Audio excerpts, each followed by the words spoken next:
Hello everyone, मैं हूं प्रशांत कुमार गुप्ता। आज हम एसईओ का नेक्स्ट टॉपिक देखते हैं जो है how to write a SEO friendly article. ठीक है, तो हम वेबसाइट्स पे आर्टिकल्स लिखते हैं, लेकिन उसको एसईओ फ्रेंडली कैसे लिखें। देखिए, नॉर्मल आर्टिकल लिख देना, इन्फॉर्मेशन लिख देना, उससे क्या है कि आपकी वेबसाइट में ऑर्गेनिक ट्रैफिक नहीं आएगा। बस जो लिंक आप जिसको शेयर करोगे वही देख पाएगा। तो अब गूगल के सर्च के थ्रू आप एक ट्रैफिक चाहते हो, तो आपको अपना जो एसईओ है, जो अपना आर्टिकल है, उसको एसईओ फ्रेंडली आपको लिखना पड़ेगा, सर्च इंजन ऑप्टिमाइज करना पड़ेगा। तो चलिए, जब आप आर्टिकल लिखते हैं तो क्या क्या बातों को आपको ध्यान में रखना पड़ता है वो मैं चीज़ें बताता हूँ। तो चलिए, यहाँ पे हम एक प्राइमरी कीवर्ड लेते हैं। एक प्राइमरी हमारा बेस्ट रेफ्रिजरेटर इन इंडिया,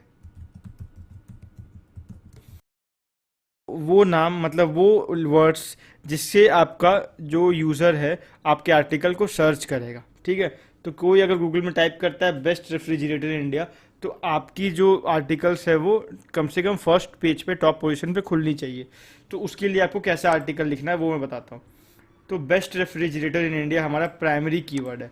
अब हमारा सबसे पहले तो आप सेकेंडरी कीवर्ड्स भी बना लीजिए कि आपके आपके सेकेंडरी कीवर्ड्स क्या। बेस्ट रेफ्रिजरेटर इंडिया, ठीक है, ये मैं टाइप करता हूँ। अब हम लोग पहले सेकेंडरी कीवर्ड निकाल लेते हैं। सेकेंडरी कीवर्ड वो कीवर्ड होते हैं कि इसको और किस किस तरीके से लोग सर्च कर सकते हैं इस कीवर्ड को। तो चलिए हम देख लेते हैं इसका। तो देखिए, हम अब पहले ऊबर सजेस्ट में वो कीवर्ड को टाइप कर लेते हैं, बेस्ट रेफ्रिजरेटर इन इंडिया। ठीक है, तो ये पहले हम कर लेते हैं, फिर देखते हैं कि यहाँ पे हमें क्या क्या सेकेंडरी कीवर्ड्स और प्राइमरी कीवर्ड शो कर रहा है।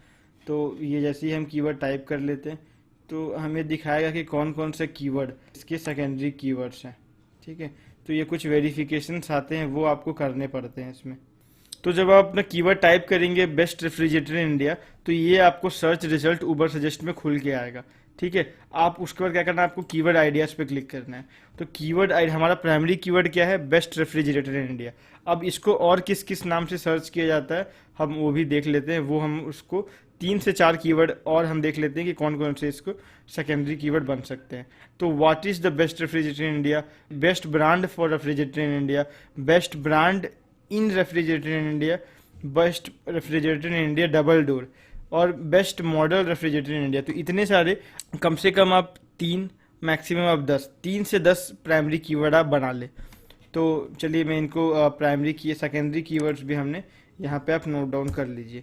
ठीक है, तो मैं इसको कॉपी पेस्ट कर देता हूँ। तो ये सारी चीज़ें आपकी जो है सेकेंडरी कीवर्ड्स बन जाएंगी। तो यहाँ पे कॉपी करते हैं और सेकेंडरी कीवर्ड के नीचे पेस्ट कर देते हैं। ठीक है, तो ये हमारी सेकेंडरी कीवर्ड्स है और ये हमारा प्राइमरी कीवर्ड है। अब आते हैं हम ब्लॉग पे। मान के चलिए हमने एक ब्लॉग लिखा हुआ है इसके ऊपर।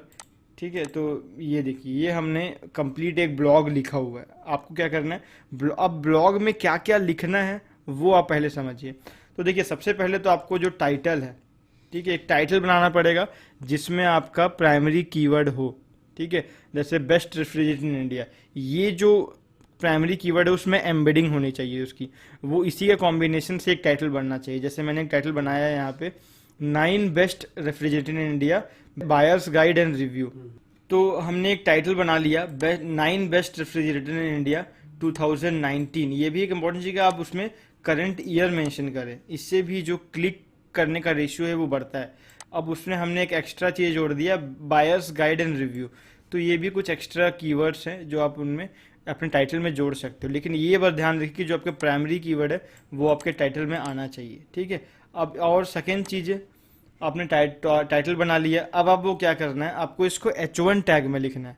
आपका जो हेडिंग की साइज रहती है उसमें सबसे ऊपर होता है, सबसे मैक्सिमम साइज होता है H1 टैग, हेडिंग 1। तो उस साइज में आपको हेडिंग को लिखना है। ठीक है, और सेकेंड चीज़ की H1 टैग को दोबारा अपने ब्लॉग में यूज़ नहीं करना है, अपने आर्टिकल में H1 टैग दोबारा यूज़ नहीं होना चाहिए। आप सब हेडिंग्स को H2 टैग में लिखें और सब हेडिंग को H3 H4 टैग्स में लिखें। ठीक है, और जो पैराग्राफ आप लिख रहे हैं उसको पैराग्राफ साइज में लिखें। तो ये चीज़ें को आपको ध्यान रखनी है इन टर्म्स ऑफ साइजेस। ठीक है, तो देखिए, यहाँ पे ये पैराग्राफ्स हैं, ये पैराग्राफ साइज पे लिखा हुआ है। अब देखिए सेकंड चीज़ जो आता है, मल्टीमीडिया इमेजेस और वीडियो आपको डालने हैं। आपके पास अगर पिक्चर्स हैं, हाई क्वालिटी पिक्चर्स, और आपके पास यूट्यूब की लिंक्स हैं, तो वो भी आप अपने आर्टिकल में एम्बेडिंग करिए, अगर वो उस आर्टिकल से रिलेटेड है तो। इससे भी जो आर्टिकल है उसकी एसईओ पावर बढ़ती है, उसकी रैंकिंग बढ़ती है। ठीक है। हम और देखिए जो आपके इंपॉर्टेंट टेक्स्ट है उनको डिफरेंट कलर में थोड़ा हाईलाइट करिए, जो इंपॉर्टेंट वर्ड्स है उनको आप हाईलाइटेड रखिए। देखिए इन्होंने जो वर्ड्स है वो अच्छे तरीके से लाल जो कलर है उसमें हाईलाइट करके रखा है, तो इससे एक जो व्यूअरशिप है वो बढ़ता है, कि यूआई बढ़ता है, इससे यूजर इंटरफेस बढ़ता है। ज़्यादातर लास्ट तक आपका व्यूअर है वो लास्ट तक आपका आर्टिकल को पढ़ेगा, और ज़्यादा समय तक आपकी रिटेंशन टाइम बढ़ेगी। और नेक्स्ट जो चीज़ आती है वो टेबल ऑफ कंटेंट है। आपका जो आर्टिकल उसमें टेबल ऑफ कंटेंट होना चाहिए, कि क्या क्या टॉपिक, क्या क्या सब टॉपिक, और क्या क्या सब टॉपिक आप यूज़ कर रहे हो अपने पूरे कंप्लीट आर्टिकल में, तो उसका टेबल ऑफ कंटेंट बनता है। तो टेबल ऑफ कंटेंट के लिए एक प्लगइन भी आता है टेबल ऑफ कंटेंट के नाम से, वो आप डाउनलोड कर ले, आपको एक्स्ट्रा मेहनत नहीं करनी पड़ेगी। अब आते हैं हम लोग, देखिए अब सब टॉपिक जो लिखा हुआ है यहाँ से देखिए सब हेडिंग स्टार्ट होता है। LG 260 4 star forest free double door refrigerator, तो ये एक सब हेडिंग है। ठीक है, एक रेफ्रिजरेटर का टाइप हो गया, एक मॉडल नंबर हो गया। तो ये जो आपने लिखा हुआ है H2 टैग पे लिखा हुआ है। तो अब मैंने बताया था कि H1 टैग एक ही बार यूज़ होता है, और उसको हम लोग टॉप पे लिखते हैं हेडिंग की टाइटल के तौर पे। और सेकेंड चीज़ है कि मल्टीमीडिया इमेजेस आपको यूज़ करने हैं, अट्रैक्टिव कैरेक्टर्स आपको यूज़ करने हैं, कलर कॉम्बिनेशन आपको बराबर यूज़ करना है। अब नेक्स्ट जो चीज़ें आती हैं कि आपको इंटरनल लिंक्स और एक्सटर्नल लिंक्स पे भी काम करना है। इंटरनल लिंक्स मतलब क्या होता है कि अगर आपने एक लिंक दिया हुआ है अपने आर्टिकल में जो कि सेम आपकी भी दूसरे आर्टिकल में खुलता हो, आप ही की वेबसाइट के अंदर अगर आप लिंक प्रोवाइड करते हो, मतलब अपने यूज़र्स को अपने वेबसाइट के अंदर ही घुमा रहे हो, तो वो इंटरनल लिंक्स हो गई, मतलब अपनी वेबसाइट की ही आप लिंक दे रहे हो। और एक्सटर्नल लिंक्स क्या हो गया कि अपनी दूसरी वेबसाइट की लिंक, मतलब आपकी वेबसाइट ही नहीं, आपने दूसरे वेबसाइट की लिंक दे दी अपने आर्टिकल पे, तो होता है एक्सटर्नल लिंक्स। तो दोनों लिंक्स मौजूद होने चाहिए।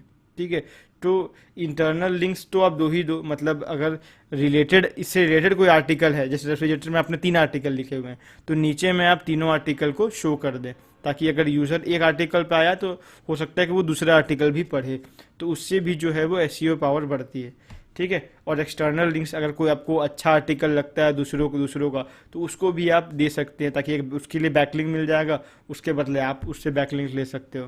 तो ये भी तरीका होता है बैकलिंक लेने का। तो अब नेक्स्ट है कि हमने अभी 3 से 4 पॉइंट्स देख लिए। अब नेक्स्ट पॉइंट देखते हैं, इंटरनल एक्सटर्नल लिंक्स के बाद हम ये देखते हैं कि इस पे और क्या क्या चीज़ें करनी है। तो आपको एक ड्रॉप डाउन सेक्शंस भी बनाने हैं। जैसे कि क्या है कि अगर आप FAQ सेक्शंस बनाते हो, कि जैसे कुछ सवाल है, जो यूज़र के सवाल होते हैं उस आर्टिकल को लेके, उस पर आप उनको आंसर करते हो, उनके जितने भी क्वेश्चंस हैं इस आर्टिकल को लेके, उसको आप अलग से फ्रिक्वेंटली आज क्वेश्चन में रखते हो, तो इससे भी एक आपकी रिटेंशन टाइम बढ़ती है। तो ये सब चीज़ें भी आपको ध्यान रखना है। तो हेडिंग हो गया आपका, हेडिंग ध्यान देना है, मल्टीमीडिया इमेजेस होने चाहिए, इंटरनल एक्सटर्नल लिंक्स आपके होने चाहिए, आपको कौन से साइज़ की हेडिंग यूज़ करनी है हर जगह वो आपको पता होना चाहिए, वो मैंने आपको बता दिया। ठीक है, आपको जो आप इमेजेस यूज़ कर रहे हो वो कम से कम साइज़ का हो, मतलब वो HD हाई रेजोल्यूशन ही हो, लेकिन उसको कंप्रेस करके डालिए। जो मतलब जो भी हर इमेजेस है वो 10 KB से लेके 40-50 KB से ऊपर नहीं होना चाहिए। तो इससे क्या है कि आपकी जो स्पीड है, वेबसाइट की जो आर्टिकल लोडिंग की स्पीड है वो कम होती है। तो जो लोडिंग स्पीड है वो कम होनी चाहिए, उससे भी क्या है कि यूज़र जो है वो उस वेबसाइट पे ज़्यादातर आएगा। ठीक है, तो ये भी चीज़ आपको ध्यान रखनी पड़ेगी। और अपने वेबसाइट पे आप कमेंट से, अगर आप वो आर्टिकल है तो उसमें आप नीचे कमेंट एरिया भी छोड़ दें, ताकि लोग आके इस आर्टिकल के बारे में अपना व्यू रख सके और कमेंट कर सके। तो और जितना अधिक कमेंट होगा उतना अधिक जो है वो इंटरेक्शन बढ़ता है, रिटेंशन टाइम बढ़ता है, और एक रैंकिंग भी बढ़ती है, क्योंकि कमेंट्स में लोग कीवर्ड्स भी लिखते हैं, तो वो ओवरऑल आपकी जो आर्टिकल की हेल्थ को वो बढ़ाता है। ठीक है, तो ये सब पॉइंट्स को आपको कीवर्ड, जब आप आर्टिकल्स लिख रहे हो कीवर्ड रिसर्च करके, तो आपको ये सब सारी पॉइंट्स को याद रखना है। यही आपको ऑन पेज ऑप्टिमाइजेशन पे मदद करता है। और ये सारी चीज़ें करने के लिए एक टूल भी है, योस्ट एसईओ, वो मैं आपको नेक्स्ट लेक्चर पे बताऊंगा कि योस्ट एसईओ के थ्रू ये सारी चीज़ें आप आसानी से कैसे कर सकते हो, क्योंकि जब आर्टिकल लिखते हो तो आप हर एक चीज़ को ध्यान में रखना बहुत मुश्किल है। तो योस्ट एसईओ क्या करते हैं कि जो भी मिस्टेक्स आपकी वेबसाइट में हैं उनको वो बता देता है, तो आप फटाफट उनको सुधार सकते हो। तो आपको ये सब पॉइंट्स आपको ध्यान में रखने हैं जब आप आर्टिकल लिखते हो, और उसके बाद आप योस्ट एसईओ टूल को यूज़ करके उसको और भी बेहतर बना सकते हो। तो इस आर्टिकल में मैंने आपको बताया कि अगर आप आर्टिकल रिसर्च करके लिख रहे हो, आप एक पूरा कंटेंट लिख रहे हो, तो उसमें आपको क्या क्या बातें ऑन पेज एसईओ के सलीके से आपको याद रखनी है। ठीक है, तो ये चीज़ आप ध्यान रखें जब भी आप आर्टिकल लिख रहे हैं। सो नेक्स्ट वीडियो में देखते हैं कि ऑन पेज ऑप्टिमाइजेशन जब हम कर रहे हैं तो उसको योस्ट एसईओ टूल के थ्रू कैसे कर सकते हैं। सो नेक्स्ट वीडियो में मिलते हैं। Thank you so much.